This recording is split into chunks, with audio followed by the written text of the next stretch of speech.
Hello and welcome to the Unique CPA with your host, Randy Crabtree. Our commitment is to our thriving community of accounting professionals who are physically and mentally healthy, fulfilled, and energized by their work, with the ultimate goal of elevating the reputation of the best profession in the world. The Unique CPA is brought to you by randycrabtree.com. Log on to learn more. Big thanks go out to Magnetic for backing the show. Most AI tools only handle basic forms, but Magnetic prepares the entire 1040 with industry-leading form coverage, so your team just reviews and signs. MagneticText.com. Well, welcome, everyone. We're here at the Unique CPA podcast hosted by Randy Crabtree. Today, we have someone who shouldn't be on the podcast, but has been invited within, 30 seconds of being asked because the other person dropped out? Is that how this works? Well, kind of. There's some scheduling issues. So I'm like, all right, I got to get a new show recorded really quick so that we can have one scheduled for next Tuesday. No, I did say, you and I have been friends for a long time. And at the end of the day, you've said, I'll have you on as soon as I need somebody to come on. So you are living up to your original ask. Yeah. And I'm just glad that I was available. So this is really cool. Thanks for having me on. Yeah, well, I'm glad you're available. Did we actually introduce you yet? It doesn't matter. Well, you got a reason why. Okay. I'm Canadian, used to live in an RV for 8 years. Currently moved to Spain to kind of chill it in Europe for a bit. Have a firm called LiveCA. Almost broke it at 120 people. It's really great now at 60 people. Been to all 3 BTGs and not very happy that I can't go this year because I did decide to go to Europe. But this will be the first year where I kind of don't go to any accounting conferences. So if I did have to go to one, it would be yours. But I've said no. I've said no to all of them. It's not mine. It's the world's conference. I just happen to be the guy that hosts it, I suppose. And do you have a name? Hi, my name's Chad. Isn't it called RandyCon though? Some people call it RandyCon. Right. I pretend I don't like hearing that, but I do enjoy the. You do. I'm not going to lie. Well, look, what are some topics you'd like to cover today? I think if you don't mention AI on an accounting podcast, either you have everybody loving it or everybody hating it. We can cover the firm stuff. We can cover BTG, whatever you want. Well, I think we'll just see where this goes. But one thing, you mentioned pretty much everything about you. But just to reiterate, Chad Davis, a co-founder of LiveCA, once was a 120-person firm, now a 60-person firm, crushing it at 60, probably some pains at 120. And so maybe we should talk about that a little bit. Let's start there. And let's just, you started this firm, 13 years ago or something? Yeah, this is my business partner, Josh Swag. He was living he was overseas, when I met him. And I was in Halifax, Nova Scotia. And we had never met. When we had a bank account together and the company was started. Early days, it was, I think, Will Lopez who made the introduction to Josh and I, which is crazy. Yeah. It's kind of started in really early 2013. And him and I had our own firms in 2012, but we brought those together and just kind of rode the wave of kind of cloud accounting from there. Yeah, cool. And then, so let's just go right into sorry, do I sound like an official podcast host rather than a good friend of Chad's right now? We should probably just go to good friend mode instead of podcast host mode. It'll just be me and you listening to it anyway. No, we have thousands listening on a daily basis. So at least that's what I believe in my mind. I don't think it's accurate, but we do have thousands listening on a monthly basis. I know that. That's great. Congratulations. That's at least. And you've been running this for many, many years. Yeah, I honestly don't. We're in our 7th year, if that's the right way to say it. How many hundreds of episodes? So what we're recording right now is probably around 260, I'm guessing. When we first started, we were we were every other week. And about 3 years ago, I have no idea, we went to weekly. So, I guess if we did the math, we'd be able to figure that out, but I'm not going to do math right now. Yeah. Yeah, let's go into the pain. That's what people want to hear about. How'd you screw this Well, up, Chad? yeah. So the pain is interesting, but it's a learning to think. So I look at things like that as like, hey, you know what? You're never going to be perfect, and you're going to learn from it. And obviously, you did because like you said, you're crushing it. So you I built never this. said that. I said I'm enjoying it. That's the most important thing, is you're enjoying it. Crushing it, enjoying it. Look at you. You're living how you want. You lived in a camper for years. Now you're living in Europe. You're having fun. Your kids are experiencing the world. It's how could it be any better than that? But okay, you just said it. Let's talk about the pain. What happened when you got to 120? So it was really weird. Between 75 people and 100 people, it just felt like a conveyor belt. So the more people that we thought we needed to serve customers the way we thought we were supposed to serve them, because we never really looked back at all of our procedures and said, how can we massively change this? We just kind of used the same things that had happened all the way through, even though we thought we were innovative. Right. It's really hard to get that many people to kind of move. I really feel for the firms that have thousands of employees. Like, I can't imagine that very easy at all.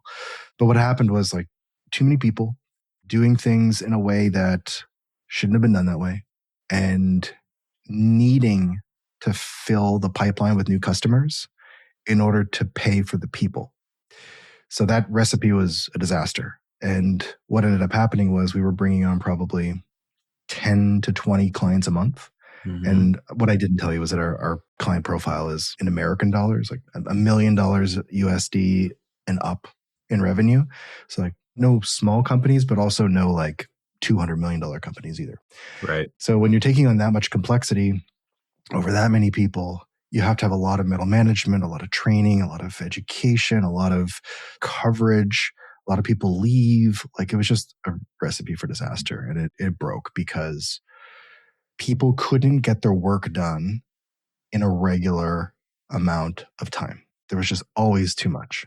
Mm-hmm. So what happened was, it was like my business partner and I were over at the Expensify thing in Italy. Oh, and don't rub it in. That was so fun, meeting George Clooney and being there on Expensify's dime before they went to F1. Expensify, if you want to do that again, that would be really great. It would be. My goal was to get to the next one, and there hasn't been a next one. So your money went to F1. But when we were there, things were blowing up. And I remember like we rented a little small car, and in Europe, everything's a manual car. So I was driving it all around the countryside, and Josh and I were like, we have to come up with a new business model. So we're just trying to think about like, at what level is there not so much middle management, but there's enough that it's supportive?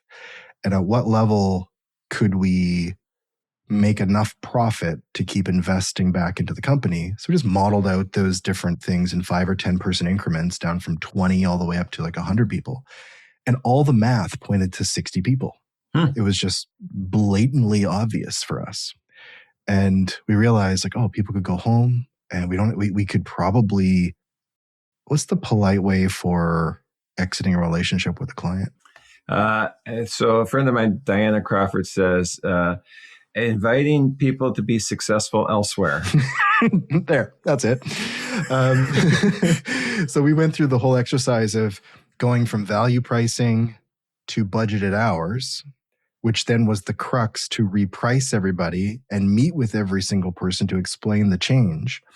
And through that... Wait, say that again, because I missed it. Do it again. What was the change? We realized that in order to control our capacity, we needed to sell capacity. So we moved from value pricing to budgeted hours. Wow. And now every single customer is charged the same way, at the same rate. So it means our team can now be involved in re-scoping and repricing. That adding and subtracting things is directly relating to the price.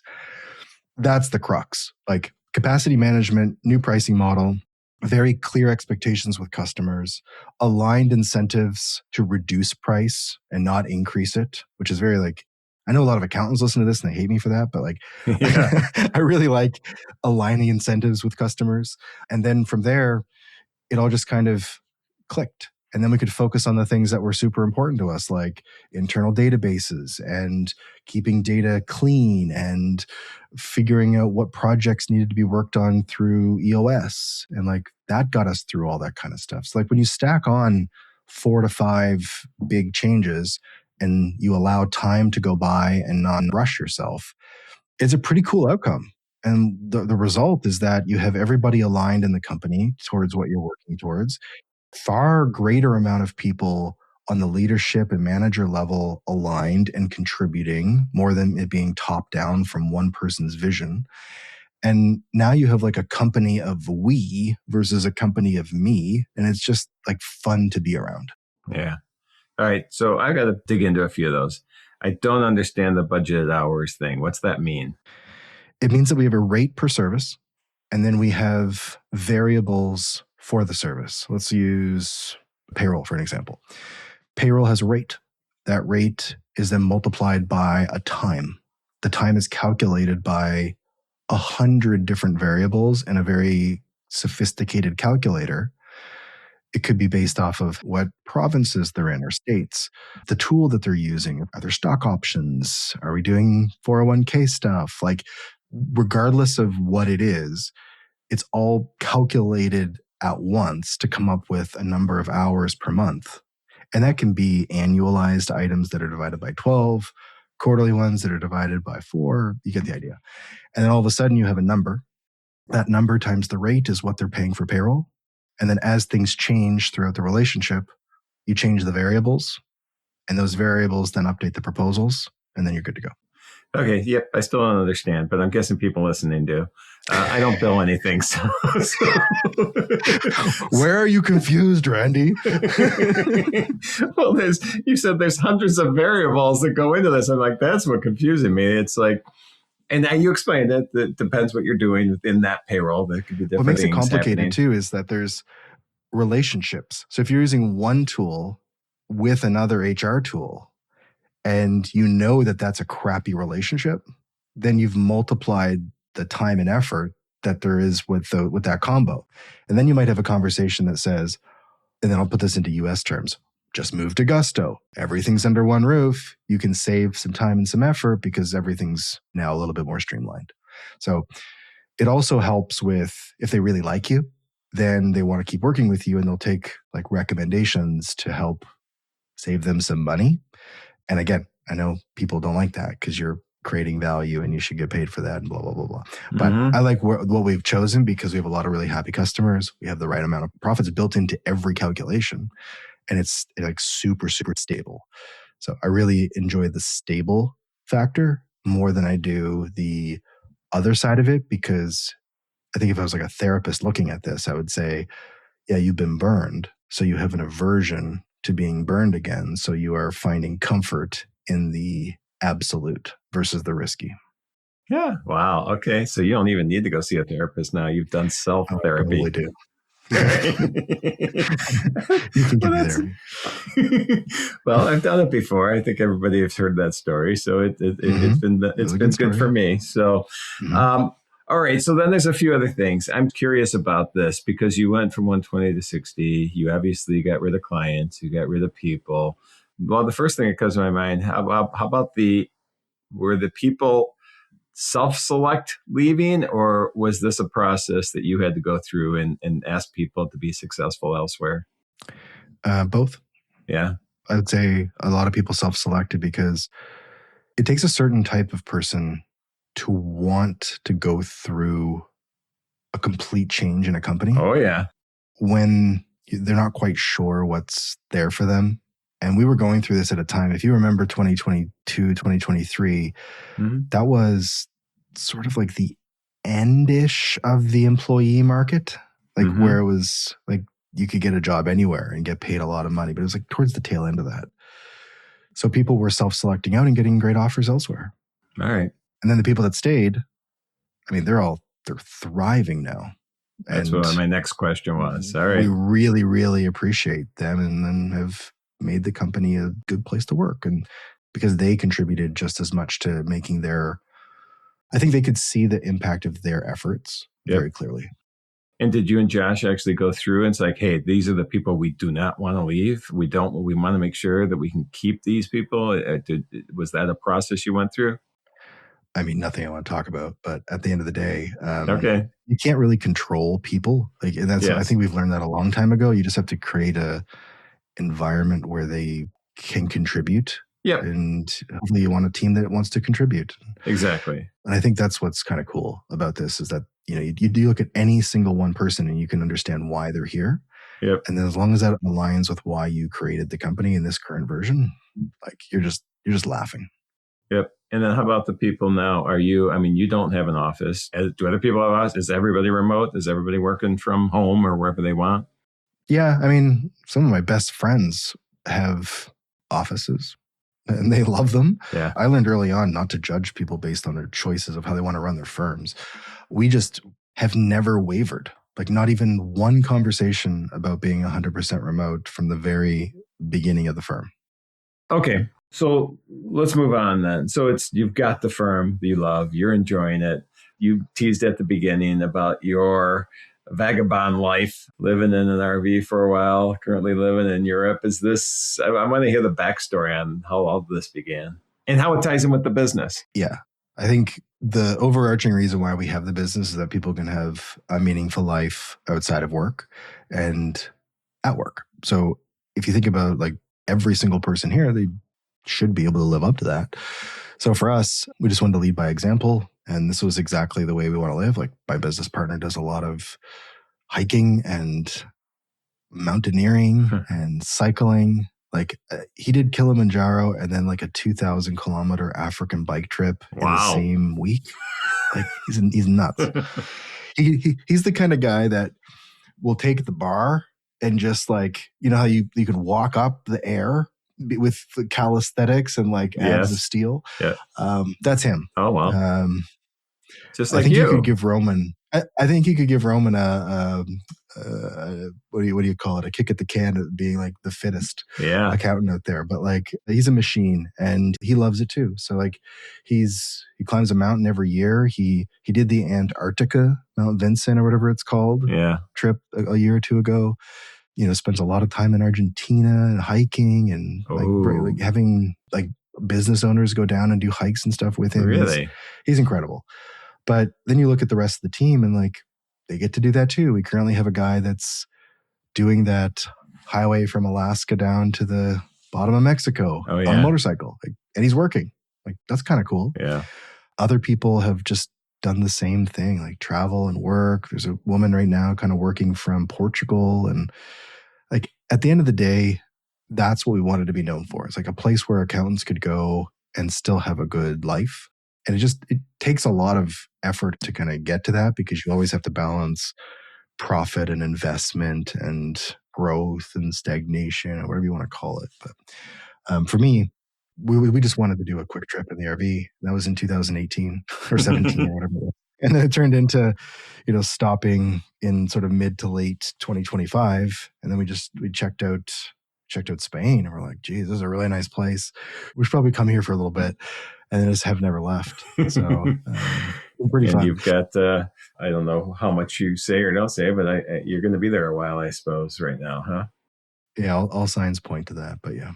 All right, that's cool. And we were texting yesterday or 2 days ago about our Norway trip we just got back from. Are you actually officially going to Norway? Maybe. I was sending you screenshots of the flights from here to the different airports. And what was the cheapest one? Like 23 euros to go to Oslo? Yeah, it was like nothing. Yeah. It was nothing. Crazy. I was like, and to go to the one that you liked with the Northern Lights, I think it was like 60 or 70. Yeah. With two legs or something. Yep. So I think that's just another thing that just my brain can't rack my head around because in the US and Canada, like to go anywhere, it's hundreds and hundreds and hundreds of dollars. In Canada, it's worse. It's like, is it really? In American dollars, probably like $500 US just to go for 2 hours. Yeah.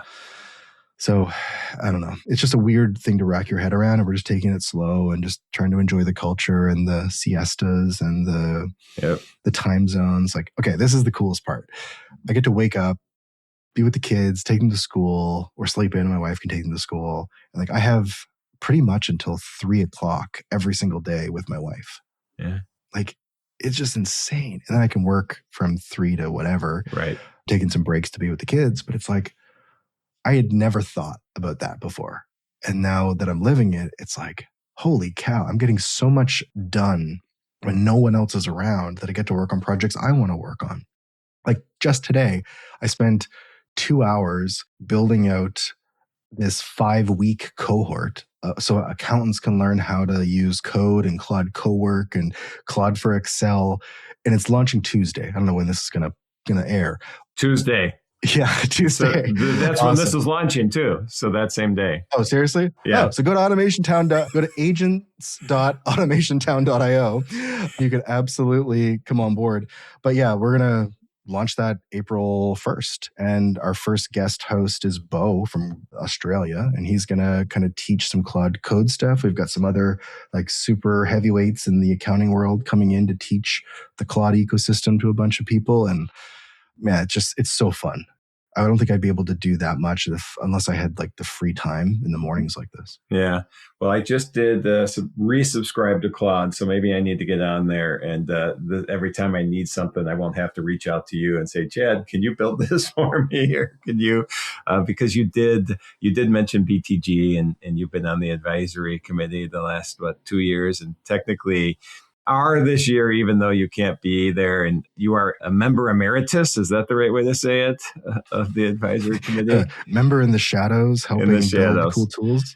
Yeah. And so I want to talk, you did mention at the beginning about AI and all that, and we should probably, because you are in my mind, the accessible AI guru in the profession. There's another guy out there that's hard to get a hold of, but he who shall not be named, but is awesome.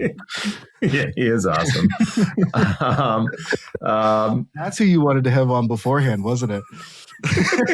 No. I'm done asking. He was on once, and that's enough. So he's got his 22 city road show coming up, so he's got to prepare for that. I wish I could go to some of those. Those are so fun. But yeah, I think everybody is going to be it's just going to be as accessible to most people that are just curious about tech. I think we're getting to the point now where you can pretty much learn anything with a little bit of time and a little bit of nudging. So it's like some of the coolest learnings have been, for me anyway, personally, is like just talking to other people in our industry about how they're approaching certain things. Yep. And huge unlocks. And I think the focus for this year and in conferences and events, even though it'll come up a lot like how we're using AI, but it's more, I think it's going to be deeper than that. Like the people that have closer relationships are going to spend more time really trying to learn from each other instead of mass complaining about how it's not working. Yeah. Because it's easy to complain and it's easy to say it's not going to be helpful. But I think the closer and deeper you have like these relationships with people, and like you meet people for the first time, and that's what you kind of build your relationship on. It's kind of cool because like we're all going through this at the same time. The tech is pretty new at this level that we've never seen before. And accountants they're going to take that thing that they've done for so many years at conferences and events to be collaborative and helpful to each other. And they're going to just take it to the nth degree. And you've got some people sharing on socials, some people sharing in groups, some people sharing at conferences, a lot of people just sharing amongst their friends. And like, that's the real unlock, is just getting ideas from other people and sharing. So to everybody that is sharing, like, kudos. Like I learn a lot from you, and please keep doing it, because without it, we're all just going to, I don't know, not be as far along as we could be. Yeah. And speaking of as far as long as we can be, I mean, I assume that you're constantly tinkering and building and for the firm. And so I assume that you're living it with LiveCA. And so what's that done? I mean, have you created a lot of efficiencies in the firm with the AI tools? Yeah, I think the real win, though, is in changing people's mindsets. If you have somebody who's, I'll say it, like pushing for it, you're eventually going to do something about that push. Yeah. And it doesn't have to be mean. It just has to be just, oh, did you see this? Oh, did you see this? Oh, like this is possible. Because 60 people is nothing like the 100 person or the 300 or the 800 or the 1,000 person firms. But there's still more than 2 people. And like you have to get buy-in, and you have to like navigate the human condition of like not wanting to change very much. So I think if I look back and think about all the like tech efficiencies, I'm like, yeah, cool. We've got some great scripts. We've got databases. We've got tools. We've got scripts. Like we got all the things that kind of save us time. But the biggest wins are like when your director of tax says, hey, can I talk to you? And he's like, I'm just feeling a little bit like behind, or like, I'm just curious why you're so excited. And you talk to them for an hour, and then like he leaves invigorated to try new things. And then his people in his team will feel more invigorated to try new things. So I think we often overlook the impact of just the human to human assistance and over index on the efficiencies, because you can still be incredibly efficient, but also incredibly hesitant, if you know what I mean. Nope. You can have all the tech, but if people don't want to be involved in it or maintain it or give you feedback on how it's working or be invested in improvements, it's probably not going to materialize into anything great. Yeah. So the thing that, based on what you said there, and you said it earlier and you just said it again with change, you've become a leader that's allowed people to accept change or embrace change. And that's a hard thing to do. And so I think that's one of the big, AI, going from 120. But the fact that you've been able to create this firm and create this atmosphere and this culture where change is cool and acceptable and appreciated by people, I think that's one of the biggest wins that I could see out of this whole situation. I think the biggest win is seeing like new faces on LinkedIn and in Twitter and in like conferences. I think that's cool too, because you hear the same things from the same people over and over again. You tune them out. I think my favorite thing about LinkedIn is that I can see who follows or like unconnects from me. So like when you see your friends doing that, you're like, okay, what did I post? What did I do? So that's why I'm trying to like connect with more people that are posting for the first time or that are like putting themselves out there. And like one of the guys that's doing one of the sessions in AutomationTown for the Cloud Code stuff, his name is John from Zeroed In Consulting, and he's quite new to the kind of put yourself out there phase. And he's just sharing all kinds of cool stuff. And like, I think the more we can lift up people like that are trying to like teach the profession and give different points of view, like the best. But to all my friends that unfollowed me on LinkedIn, like no hard feelings. I still love you. Wait, I didn't know you could do that. Is that because you're you got this special LinkedIn paid version or something? No, you can. So you're allowed to get your own follower list and things like that. So I just every day have a script running that brings in all the connections and followers. And then I just compare it to the day before. All right. So if I'm on your webpage or your LinkedIn page right now, so if I unconnect with you, if you know immediately. Me, I'll see it tomorrow. All right. I'm not going to do that though. You totally can. No, but that was also kind of fun too. Is like, I never thought I'd be the person that posts daily on LinkedIn. Like, I actually I was going to ask about. I didn't want to, but my business partner, Josh, was just like, dude, you got nothing to lose. Like, try it out for like a few weeks, just see what it's like.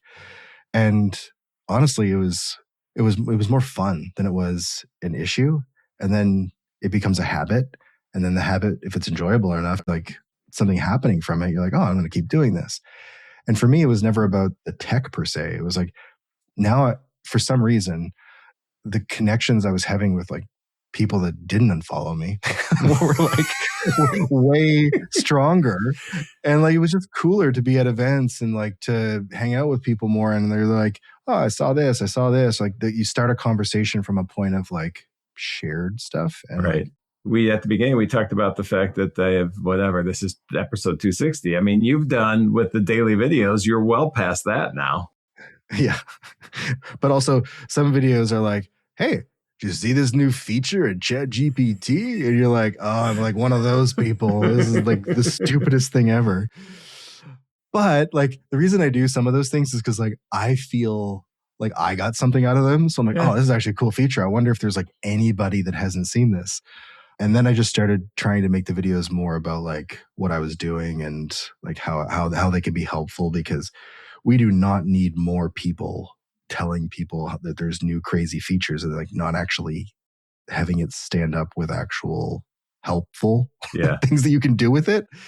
And there's just even the whole idea of like AutomationTown. It's kind of weird because you don't want to be like the community person sometimes or the whatever. But then I look back, I'm like, actually, I really want to be part of the community stuff because that's where you can help people in this like safe space. And even if it's just for a couple people a month that are getting something out of it, like you're making something. So until that turns out to be so bad that it is like hurtful, then yeah, maybe we'll stop it then. But for now, there's still people posting that they're learning and they're getting help and there's stuff, which is why I wanted to do this cohort thing for 5 weeks, because if we can just sit down together as accountants and build, there's a million YouTube videos out there, but wouldn't it be cool if you were like all talking about the QuickBooks connection process and the Xero MCP together and like how to use cowork to do this and that and like having real security conversations with other accountants? Like, I feel like that's where the value is. Yeah, but you're already over my head. Just those words you just said. So I'll get on and I'll listen. You should come. I should come. But I have people to do that. Is that what I'm like Chad Davis? That was good. What are you spending your time doing now? I saw the post online about taking your conferencing and your coaching stuff. Can you tell me a little bit more about that? Oh, okay. So now you're the host, which is cool. Yeah, I'm just leaning into. So what I'm most passionate about is this profession and educating this profession and finding ways that we can build the best accounting profession we possibly could be. And that just doesn't mean the profession. It means the people and how we can treat the people right and how people can have this. I just got back from Norway and I posted on this and, I don't know a better word than work-life balance right now, but I got to find it. But just living your life like you're doing. And so if I can at least show people that you can actually enjoy what you're doing and have a life at the same time as you're working. You don't have to wait till you're 65 years old and retire to have a life. It can happen today, things like that. And so the more that I can lean into those things, the more I can be out. I love being on stage. I love speaking. And that sounds selfish, but it is somewhat from a standpoint that every time I'm on stage and I get emotional, which I do often on stage, someone comes up to me and talks about how that's having a positive impact on them and how they didn't realize they can make this change and how they could, seek help or whatever it is. And so if that's what you're passionate about, which I am, how could I not lean more into that? I mean, and so that's really kind of the direction I'm going. And then I have to balance that with, if I am out speaking, I am on the road, that's a moment, that's a second, that's a minute, that's an hour. I never get back with family. And so that's the kind of the balancing act that I'm working. Even though that's important to me to be out there, family is the most important thing. And so how do I balance those? There's that balance word again. How do I balance those two to, make sure that I get fulfillment out of both? And so that's, boy, I don't know. Did I answer your question? That's kind of where I'm going. No, you did. I feel like a lot of people are moving towards that. And before we go on, like just know that people come to Bridging the Gap for you. Like we love going and hearing your stories and giving you the hugs and like seeing what you're up to, because like creating that environment where people can connect with each other in like less of a professional environment, but more of a emotional one. Like you'll always have that on the profession, which is incredible. So thank you for that. Thank you. But also the idea of, I don't even care about using whatever the word is. It's like prioritizing what's important to you. A lot of people are like that whole concept of rocks and sand and pebbles and all that kind of stuff. Like however cheesy it is, it's like really true. And it feels like you're picking your rocks, right? Like if there was 4 of them, like 2 could be the speaking and the conferences and 2 could be the family things. And you pick those as part of the year and you like don't waver no matter what it is. And then the rest just kind of falters. And like, that's how we always did the RV trips. Like we would pick 3 to 4 major stops through the year. And the kids could pick, I could care less where we went. Like if they had an interest in going to a cave somewhere, cool. Like if they wanted to go to the desert, awesome. If they wanted to go to snow, sweet. It was awesome because it didn't matter because we were like doing the rocks that we really, really, really wanted. Right. And I guess maybe that's the one of the final questions is like, I can imagine with your family growing up now, that's going to take more time to be home because you want to be around Yep. all of that. Yeah. Yeah. But what are the 3 or 4 accounting things that you want to make sure happen this year in 2026? Accounting for me or accounting in general? Relating to your new focus, like the speaking stuff. Yeah. So there's a brand new subject that I want to start talking about. And I probably will start it this year. In fact, I was talking with Kenji Kuramoto about this as well, because he's kind of living a similar life as me. He just transitioned from one thing to another at his early to mid 50s, kind of what I did too. And it's a session it's a keynote, whatever we want to call it, a story. Could be a workshop on just leaning into your skills at different parts of your career. And what's the best use of your time for this profession for you, for your firm at different stages. And there's studies out there that shows, dependent on your career, but technical skills wane quickly. You're the arbitrage, where your technical skills are like growing. Don't say albatross. I think that's a bird. Yeah, but I think that's what it is. That's like the rare thing. You're the rare thing. Your technical skills are like going through the roof with everything. But technical skills in general just start to leave you pretty quick. But there's so much knowledge you gain during that time, and sharing that knowledge and being a mentor, an educator, a leader, whatever, a shoulder to cry on, whatever it's needed. And so there's different stages, different parts of your career, and everybody, could be a little different. But there's a really good book called From Strength to Strength, where it kind of talks about this. And so I'm trying to build a new talk, because I think in the profession, there's so many things that I see that we can be better at, and everybody's different. But I think often we just hang on to trying to be this technical expert way too long. And a better use of our skills is going to be this leader or this mentor, this educator. And so I want to just build out this. Let's talk about this and how this can be beneficial to you, how that you can look at yourself differently. It's not bad that maybe you don't have the skills you had before. It's something that now you get these new skills and this knowledge base that you can share with others, and it's going to make everybody better. So that's one thing I want to try to start leaning into a little bit. Leadership in general, I'm going to continue to talk about and be part of. I want to see, 2 years ago or so, I started talking about vulnerable leadership. That's always going to be key, but there's different ways to say that. Leaders are afraid to make mistakes often. Without mistakes, you learned a lot from, I don't know if I'm going to call it a mistake, but from the growth you had, you learned a ton. And so learning from mistakes and showing what you've learned from that are important. So things like that, there'll be something new that'll pop up this year that I'll just get passionate about. Every year, it's funny. Every year it does happen. I just don't know what it is yet, except it is this one. Most likely this leaning into the best use of your time at different stages of your career. I think what will be really cool is if you can bridge the gap between that message and like actually how to apply it. Yep. So like you're lucky. You have a platform where people, they love you. They want you at the events. Like that's your outlet to share this information. There might be some accountants that have been accountants their whole life and they don't have those opportunities. Right. So how do they do that? And I wonder, like, if you can give them guidance and support, that'd be interesting. I think I can, but the thing is, this is the story I've told before 100 times, and it's my story of how I found this out back when I was 51 years old, transitioning from managing partner to something else. So I have to find a different way to say it. It's a different message. It's kind of the same path that I've gone through, but this is another thing that's been a benefit of this path that I've been on. So I just got to figure out how to create that story, because the story is, again, it ties into everything. Hey, Trimeric grew. Trimeric became one of the fastest growing companies in the U.S.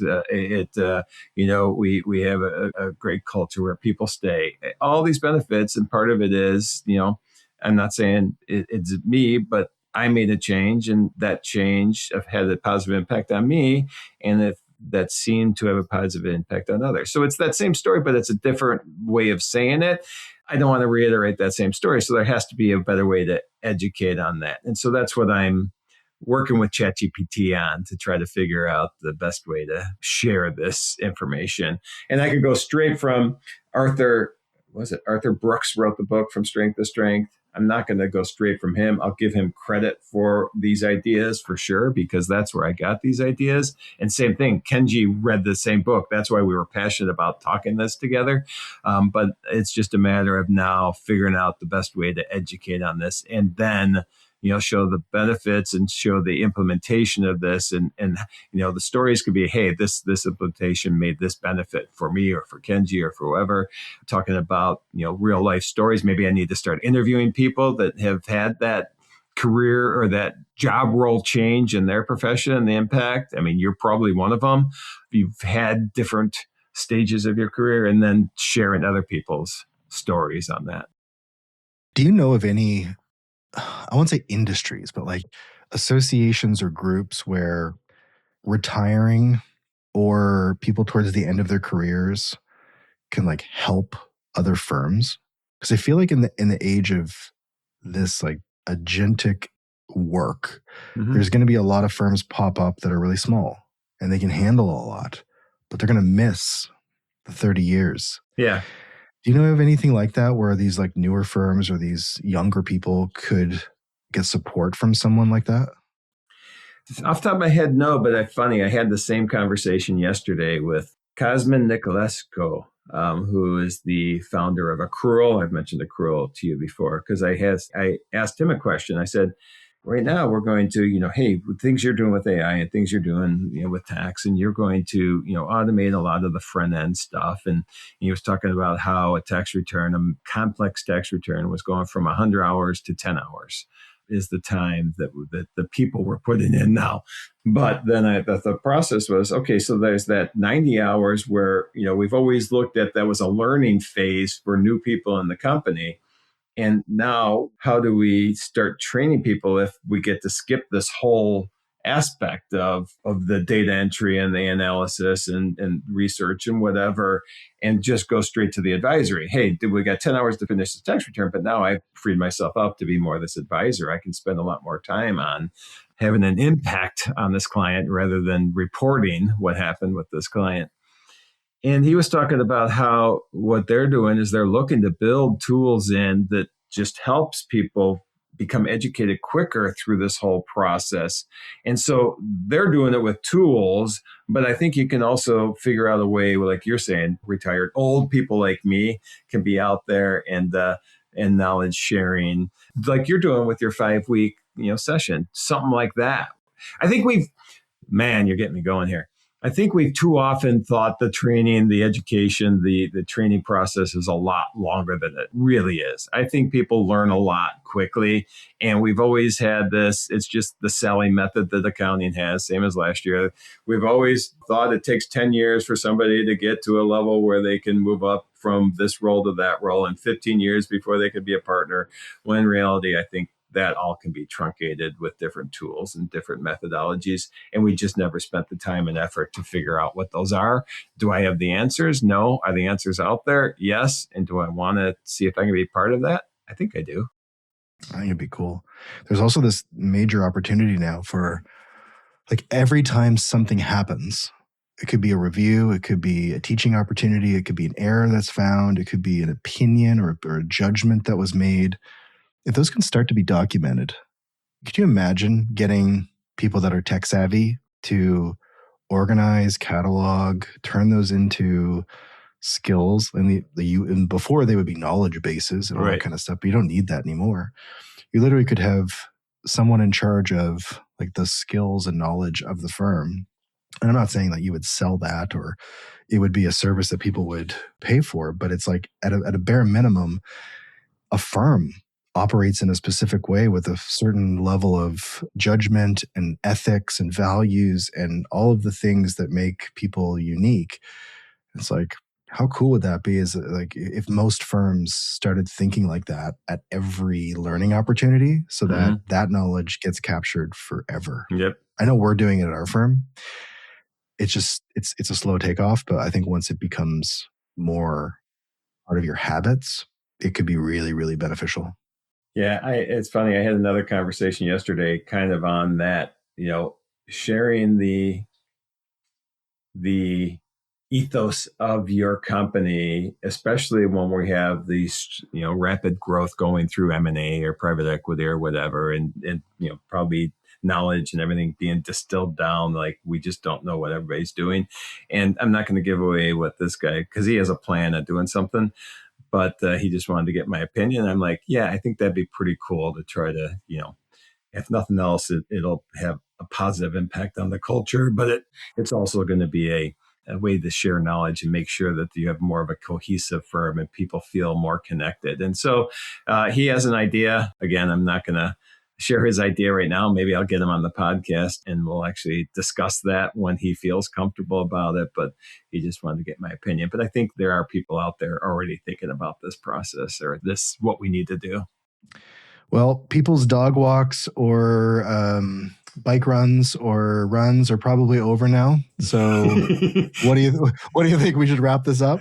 I think we should, but I could talk to you forever. And so it only took probably, when did I first meet you? Was it 21 or 22?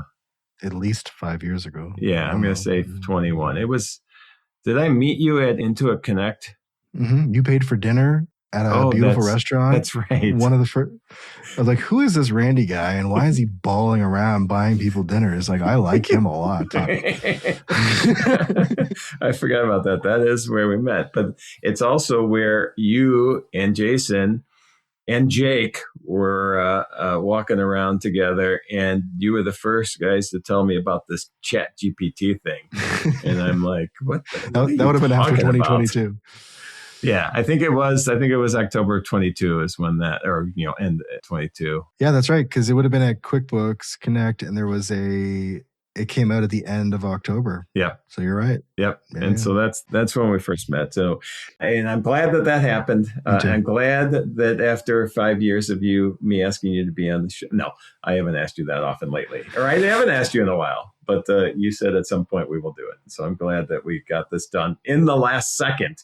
Oh, we literally had 6 minutes to prepare, but it was the best. It was the best news to get on a nice Friday afternoon. And again, thankful to call you a friend. And I'm sad that I won't be able to see you this year in person, but thanks again for this and for all the WhatsApp conversations every few days. I look forward to them. Yep. Well, and don't forget, there's a chance I'll be in Madrid in the fall. So if that's the case, maybe we do need to get together this year. I'm just 5 hours away. Let's do it. There you go. See you, Randy. All right. Well, Chad, thanks for being on. Thank you for joining us today on the Unique CPA. You can find the show notes for today's episode and book Randy for your next keynote or event at randycrabtree.com. Remember to subscribe and leave a 5-star rating on your favorite podcasting app. And join us next time for more expertise and insights on the Unique CPA. ProfessionalProductions.net